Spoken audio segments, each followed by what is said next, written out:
This is a sculpture in a little square near the Victoria and Albert Museum that I walked down to. This is a whole tight little complex of buildings and so forth. And at this photo studio, I was able to buy some more videotapes, which I had forgotten to bring with me this morning, the blank one. Sir? The problem with taking pictures in London is almost every video you take or picture seems to be filled with some ancient artifact that you can't identify, like that elegant crown-like spire. This is the Natural Museum, which I will visit a little later today if I have time. If not, on a future trip. My goal is the Science Museum, which is up ahead on the left.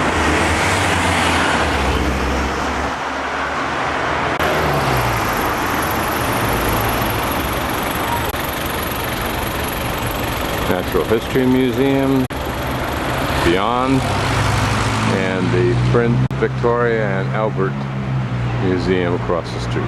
This is Energy Hall, and the theme is one of steam, which has powered the Industrial Revolution for 300 years. An example of how this big machine behind this working model worked.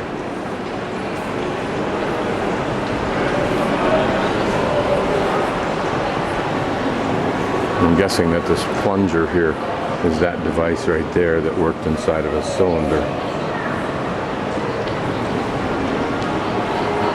And that big steel bucket up there probably was the source of water. Any of it, this was used to create a vacuum pressure from the steam that allowed them to pump water out of the coal mines, that allowed the transition from wood to coal, a time of crisis in the early 1700s, to occur. This is an early steam boiler, an original one. They were individually made, took different shapes. This was called the haystack because of its round appearance. Great museum to have this kind of demonstration.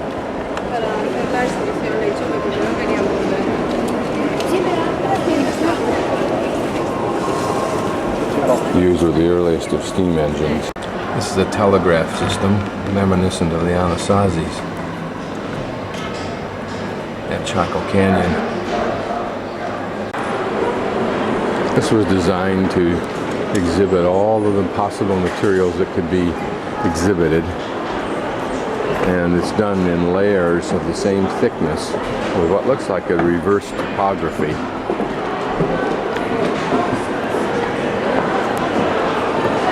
And it's called the Materials House, and then here are explanations of it. It's a good graphic to illustrate that there are many, many kinds of materials.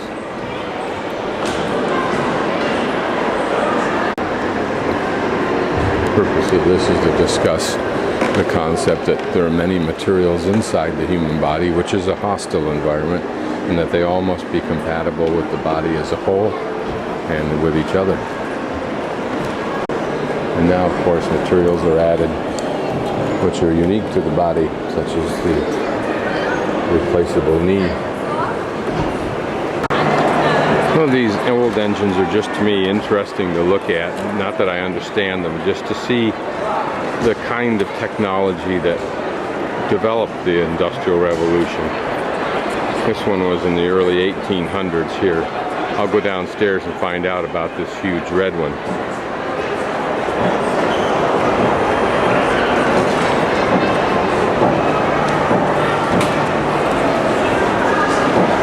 Now just look at the massiveness of that.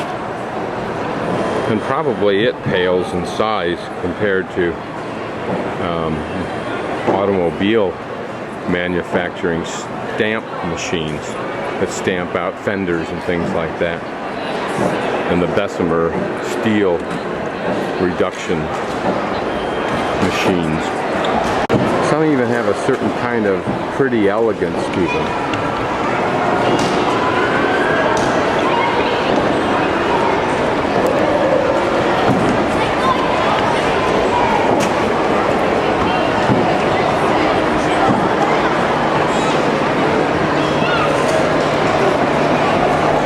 still an earlier machine, I'm sure. Obviously, the idea of miniaturization seems to be an attribute of technology, at least in the early years of mass.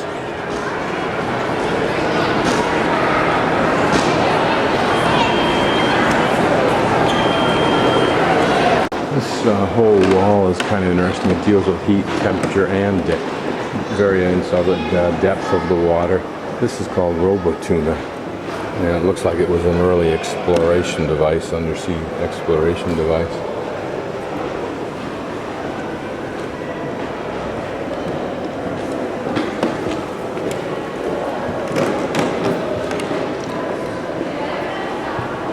This section dealing with thermometers, including their manufacture. While otherwise boring, what's interesting about these is twofold. One, it just shows the various technologies, and more importantly, it shows how they evolved from rudiment abilities to the sophisticated ones we have today that we take for granted. Like the simple little meter I use for measuring how much current's running through a plug outlet in a wall. Simple little thing costs $15, but it represents perhaps several hundred years of technological development. The one that Dean likes.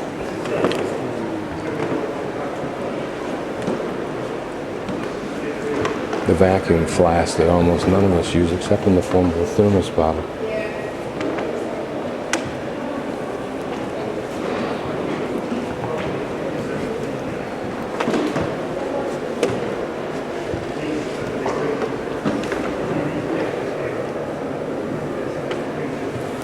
These are depth gauges, but look how sophisticated yet elegant a piece of equipment that is.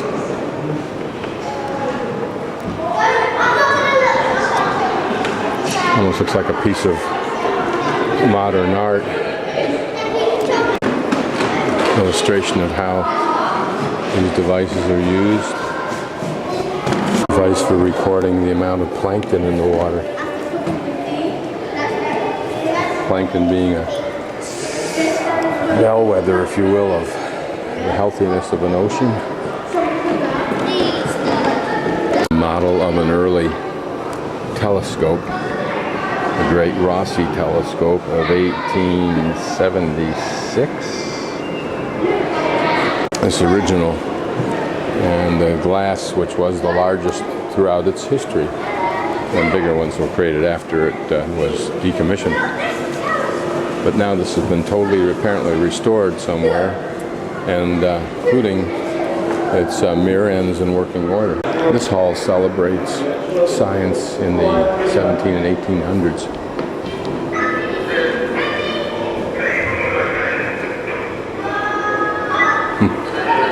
Depiction of the solar system. Wow, an elaborate piece of entertaining art. Apparently many of what we see in here were devices built that professors used to illustrate or to lecture on various theories of science.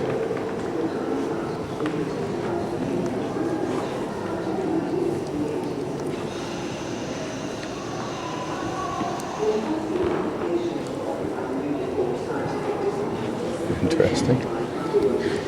Corn mill was moored in the middle of the water, and then this turn screw here, which looks like it is a propeller type thing, but it worked in reverse. It drove the inner workings of the corn mill on board ship.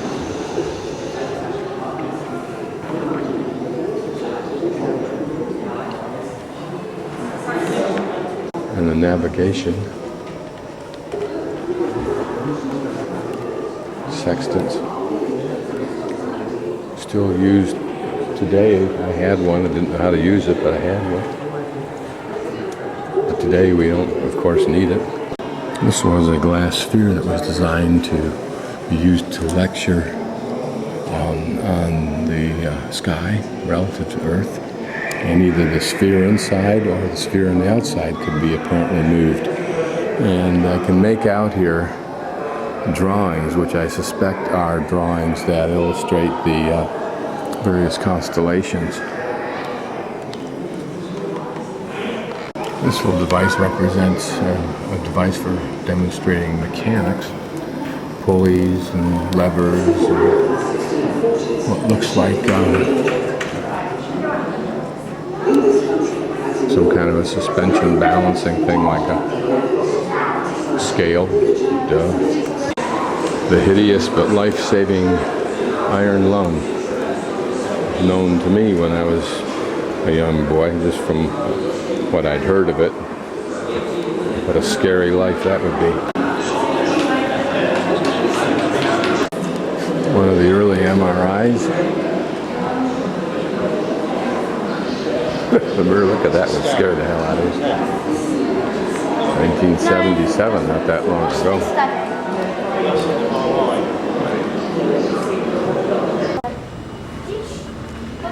Please don't start what you forget. No, no, just start reading that little bit wanted to fly. What's this over here? Five now. Yeah, who of how new that something. No, is this like in the 30s here? So this fire was nearly full black and white. Well, that's probably because he died. The wings of this model, those are the large bats. This argues that there were no gliders because of the fixation on moving wings like birds. It just never occurred to anyone to try a glider. How strange. They could have been flying decades, centuries early.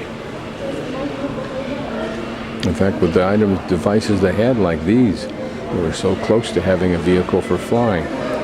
And yet, they had the paradigm.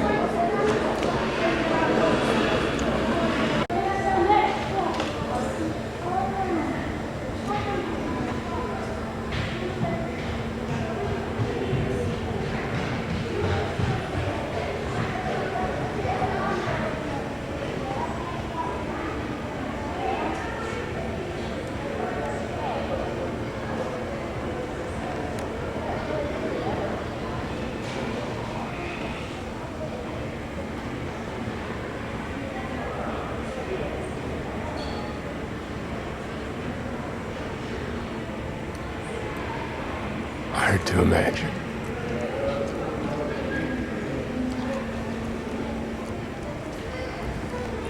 Courage, the cleverness not only to build the courage to fly the damn things.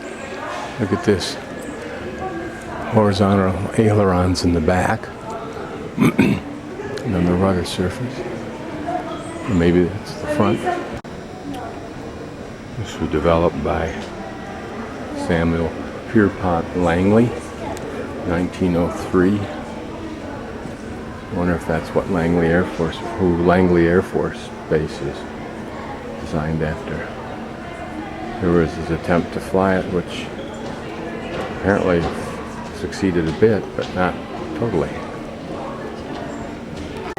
Here are the Wright brothers. Depicted.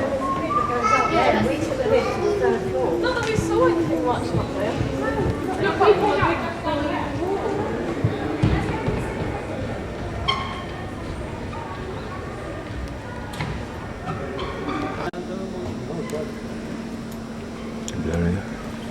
monoplane. It's always interesting to look at the elegance of the works. According to this article, the French were hot on pursuit of powered flight, but had misinterpreted Orville and Wilbur's principle of roll control. And as a consequence, they never did develop maneuverability and were astounded in 1908 when Wright arrived in France and demonstrated it. The triplane. Interesting how planes, not much more developed than this, were so critical in the First World War as military machines.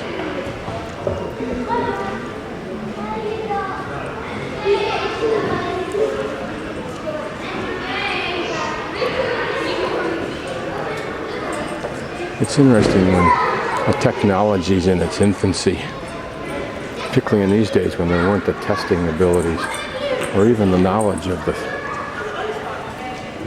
technologies that were inherent in aircraft and in their design. How the smallest little thing could go unnoticed. How they could be close to a solution but had no idea because they were using perhaps trial and error to solve something rather than a scientific approach based on an acquired library of science, which we have today. The Antoinette having the elegance of an insect like a dragonfly. Helicopter type of plane.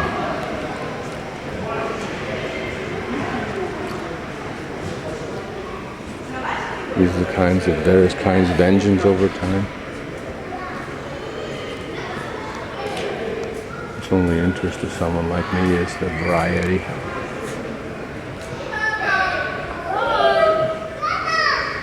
Each one probably reflecting multitudes of micro technology changes. Big engines, big wings, big plane. Cockpit still open. Must have been a hell of a lot of noise and a real rush of wind.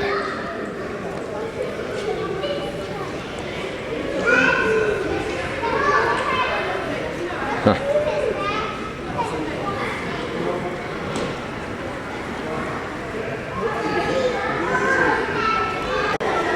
This is the justifiably infamous V1 German rocket, Nazi rocket.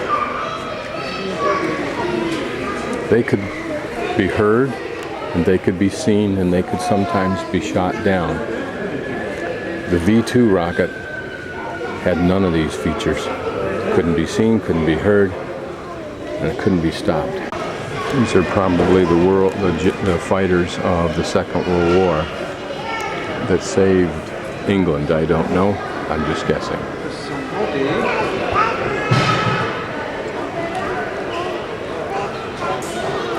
What's interesting is that this first jet, the Gloucester E, was actually tested in '41. And the remarkable thing they noted was the error-free engine, and thought to themselves this might well be a war winner, but I don't think it was ever finished. I do remember pilots at the Air Force Academy saying that just at the end of the war, they would occasionally encounter a jet, and it was so astounding to them. But I don't think it was ever a weapon. Yeah, this is the British Hawker, capable of vertical flight. Notice that it gives some indicating of the downdraft vents there for raising the plane vertically. Concorde. Flying wing.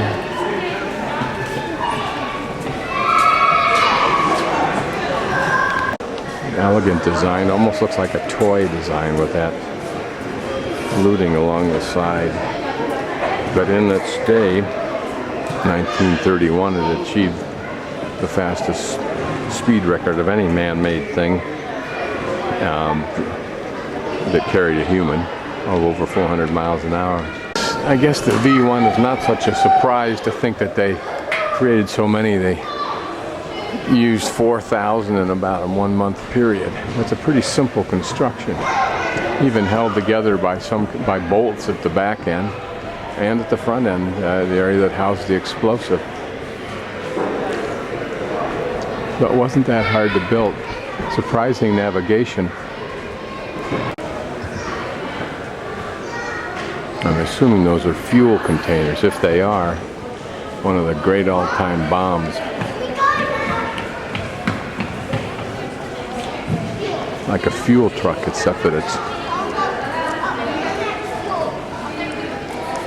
up in the air, not on the ground where you can just put the brakes on and roll to a stop.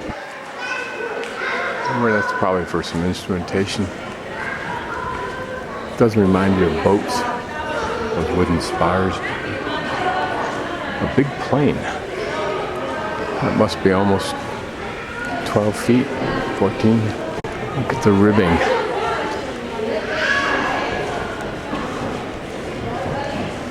It looks like spring shocks of some sort.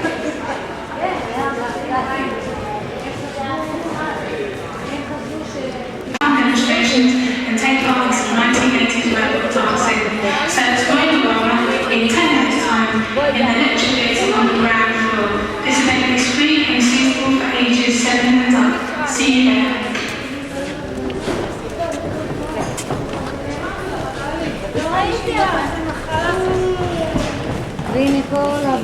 In the calculators and computer section, these are hand or pocket calculators.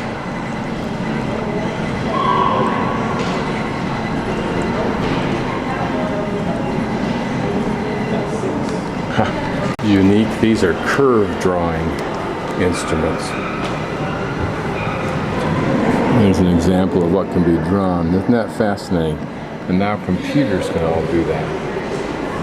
Imagine the sophistication of that software. These are uniform polyhedrals, various examples. Uniform probably meaning, I don't know what it means, because it's unfamiliar to me, like this one right here. Not to mention that one, or that one.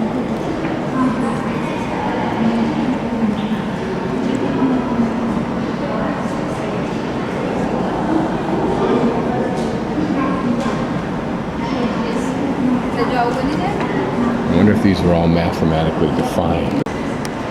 These are fascinating. We've seen them in various forms of mathematical surfaces, or mathematics rendered into surface forms.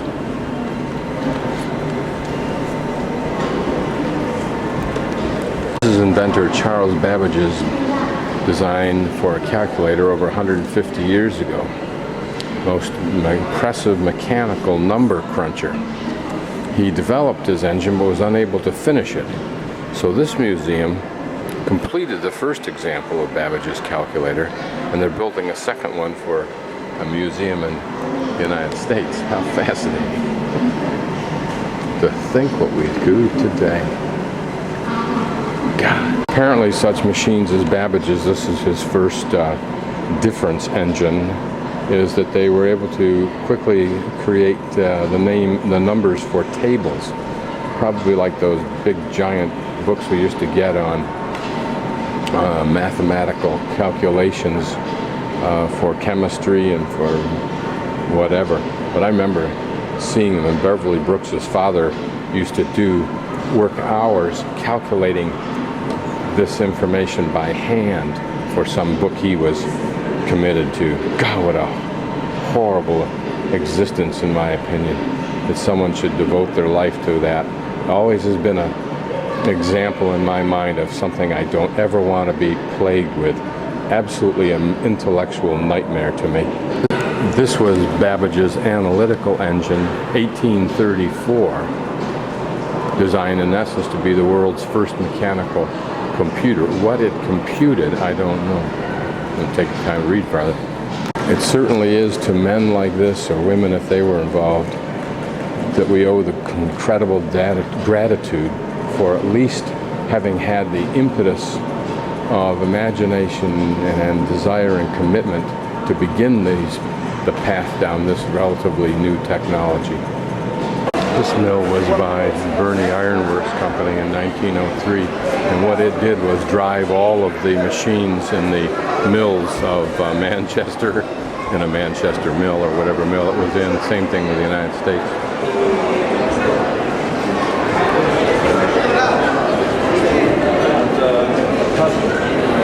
I wonder what the sound of it was like, and whether in those wooden buildings the sound of this machine and the vibration of it could be felt throughout the building, or whether the machines the girls worked on overpowered this, individually or collectively. This is the Puffing Billy It's the oldest steam locomotive in existence. In 1814 is its time period. It was used to haul coal, not passengers.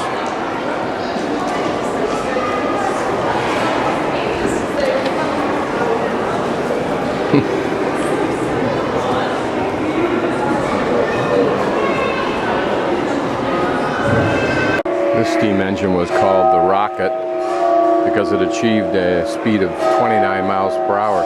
Most people don't realize that it was the railroad, not this one, this was too fast, that at 12 to 13 or 14 miles per hour was the first real evolutionary change in speed long distance hauling from the camel caravan.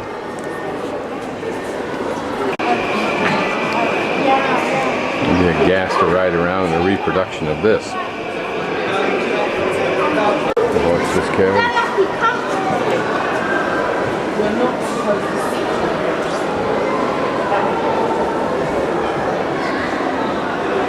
Jeez. The railway bridge. A steam locomotive in the back. This unique car is the Rover. One of it was the precursor of a Land Rover from the same company.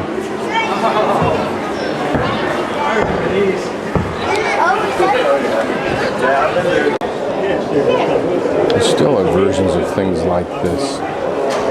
This car, three-wheelers. I know there are new versions of that kind of thing. What a nifty little bug that is. This is apparently the actual command module 10 from the Apollo 10 mission. Look at the damage to the heat shield in the back bottom.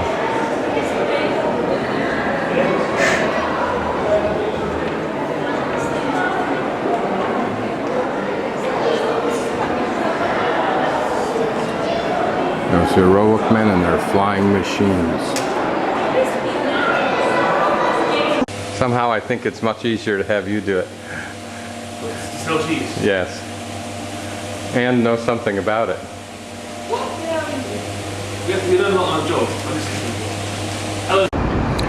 This one is 680 square feet for a price of just short, probably about $550,000. And it's a two-bedroom apartment. It's not a leasehold. You don't even own anything.